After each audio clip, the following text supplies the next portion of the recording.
Some motorcycles unfortunately can slip under the radar quite easily, and this is a great example. The Suzuki GSX-8R has been on sale in India for over 6 months now, but I bet if you went out and asked someone to think of a middleweight sports bike in our country, this really wouldn't be at the top of their mind, and there is good reason for that. Now, this motorcycle exists in a category that now has a 3-cylinder Daytona 660, a 4-cylinder Honda CBR 650R, and it has a parallel twin. Moreover, it's also down on power to both those motorcycles by quite a margin. And while it is a little more cost effective, I don't think that difference in price is enough to make you immediately think of this bike versus one of those two. But the thing with unassuming motorcycles is sometimes they can really surprise you, and that was the case for me with this bike. It happened at the Autocar track day a couple of months ago. We have Rajni Krishnan come and set fast laps all day long, and when that's over, I like to hop on the bikes myself and go for a few laps on each of them just to see what the fast, fun bikes of the year were like. The GSX was a revelation. It was a surprise. We didn't expect it to be the fastest bike of the day. It was, but I just didn't expect it to be as nice as it was to ride on track. Now, the thing with this bike is that nothing stands out as overly aggressive, completely sporty out there. It's just a very nice all-rounder, but it works really well. On track, Rajni and myself were really impressed with how light, nimble, agile, but completely neutral this bike felt. It just did what you asked of it with very little protest, and it was only when Rajni really started pushing the bike to the limit that he ran into two things that were an issue. One, the foot pegs ground down quite easily, and you can see he's really scraped them away. And the other was that the ABS intrusion was too strong and he couldn't really switch the ABS off. There's no way to do that. And there's no sport mode for the ABS as well. So those were the limitations, and he felt like he could have gone even faster. And the reason for that is it's just such a friendly bike to ride. Now, with that experience in mind, I called Suzuki. I said we really have to ride this bike on the road as well. So we got to, and the experience just continues on the road. I think the big deal with this bike on the road is that engine. It is not the greatest sounding thing, unfortunately. When we had it at the track, the Aprilia 2Ono 457 sounded louder and more exciting than this. I'll give you a listen.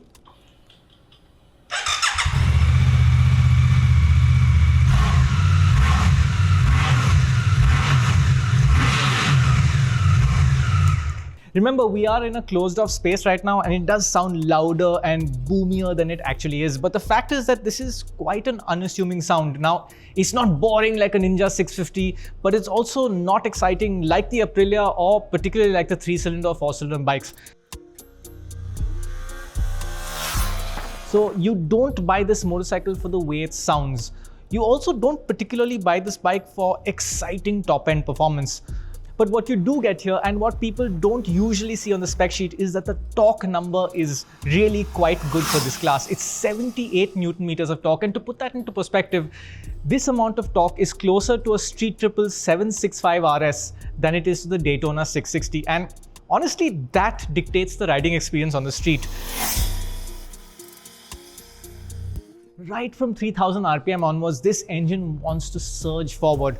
For 5000 RPM, it's brilliant, and you don't really want to rev the bike out. You get up to triple-digit speeds really quickly and very effortlessly. And that is the lovely thing with riding the GSX-8R on the road. Now, there are other aspects of this engine that are nice as well. It's surprisingly smooth in its power delivery and in terms of vibration. This is the same engine that we experienced on the V-Strom 800 that we rode last year, and my memory of that bike was that there were some vibrations as the RPMs rose, and it doesn't seem to be the case here.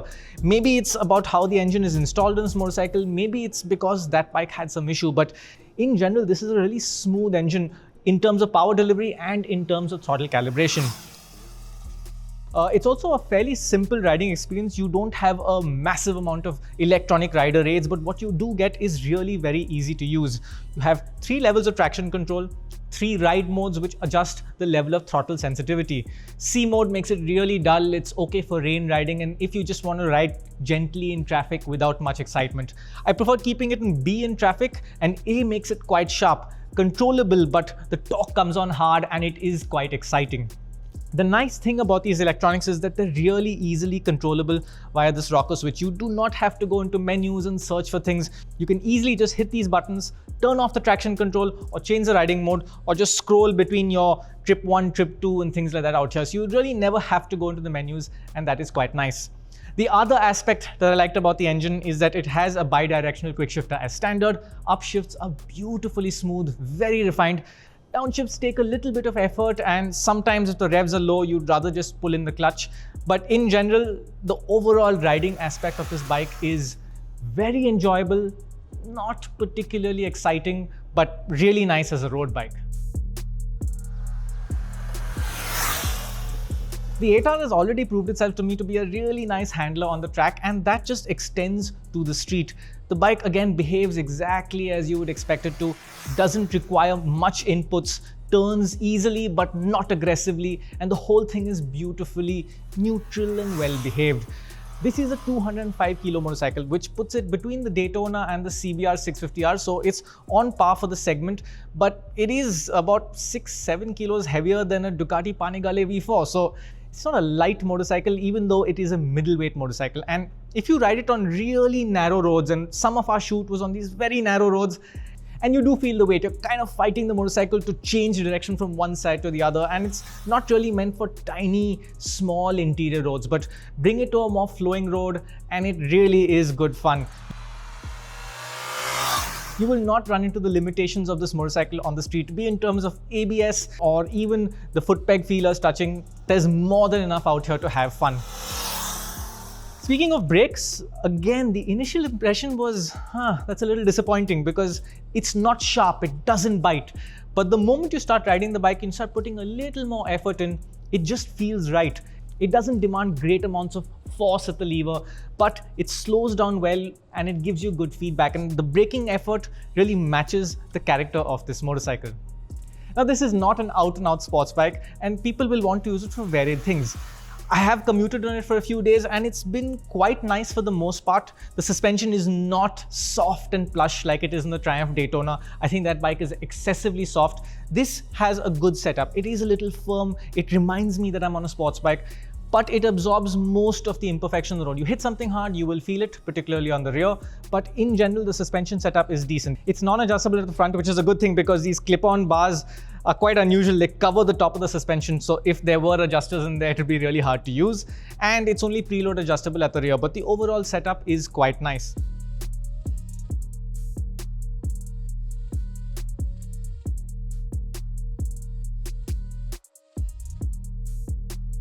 In the city, a couple of things I noticed. The clutch is a little on the heavy side, not horribly so, but it's a little heavy, and if you're stuck in bumper-to-bumper traffic constantly, you will feel that. You will also feel quite a bit of heat radiating off the motorcycle. Now, this is not excessive, nasty heat. There's no particular hotspot coming and hitting you in one place. The whole thing just gets warm, and that was the way it was with the V-Strom 800 as well. So that's just the character of the engine.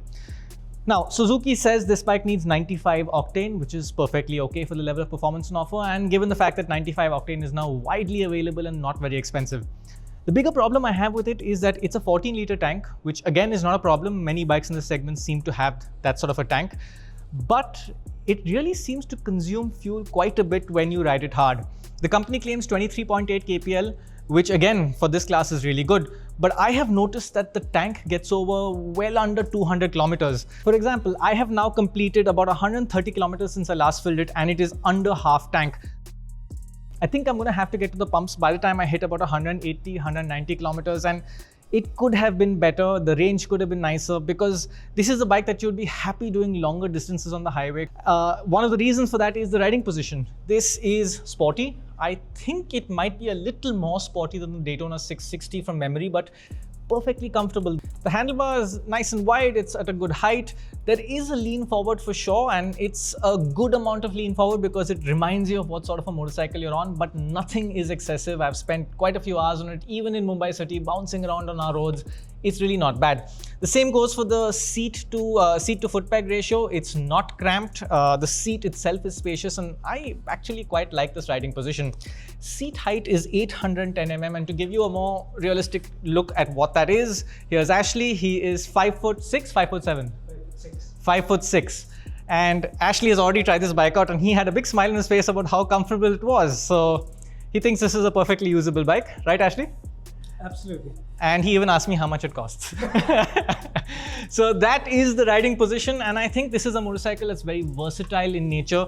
Again, from the rider's point of view, it's a nice size in that it's not skinny or slim or small feeling, but it's also not huge. It's just something that is nice and manageable. Same thing goes for these mirrors as well. They do stick out, you got to watch for that in traffic, but they are perfectly usable, and it just adds to this bike's overall usable nature. Now, let's talk a bit about the design. Let's start with this. Suzuki tends to have fun with creating front number plates for India. They do the same thing on the Hayabusa, which looks hilarious, ridiculous there, and it looks the same out here. But the rest of the bike is actually quite nice. I love this rich Suzuki blue. It's really good looking. There's this little bit of a hint of a winglet in the bodywork, nice and sharp. The tail section looks good, and the finish all over the bike is really nice. For example, this subframe, it almost looks wet. That's how glossy the lacquer is. Everything on the bike feels simple but built really well. The sound and feel of the switchgear, the plastics all around, it's typically Japanese in that it's not flamboyant, but it's good quality, and you get that feeling that it's built to last. I last rode the Daytona 660, and in some areas the quality there was good, but in other areas it wasn't as nice as this. And I think that this feels like a better built motorcycle overall. Let's talk about price then. 9.25 lakh ex showroom, which makes it 50,000 rupees or less than the Daytona 660 and about 75,000 rupees less than the CBR 650R. These are ex showroom prices. That is a decent amount of money, and it's reasonable that it costs less because it is giving you less in terms of excitement and big bike feel. At the same time, this is a really unassuming motorcycle that proves to be really likable. And with that in mind, Suzuki may have a bit of a tough time on their hands. That's because this is a segment where someone is typically buying their first sports bike, and subtlety is usually not at the top of the wish list. But for those who want that more understated experience, the GSX-8R is a great choice.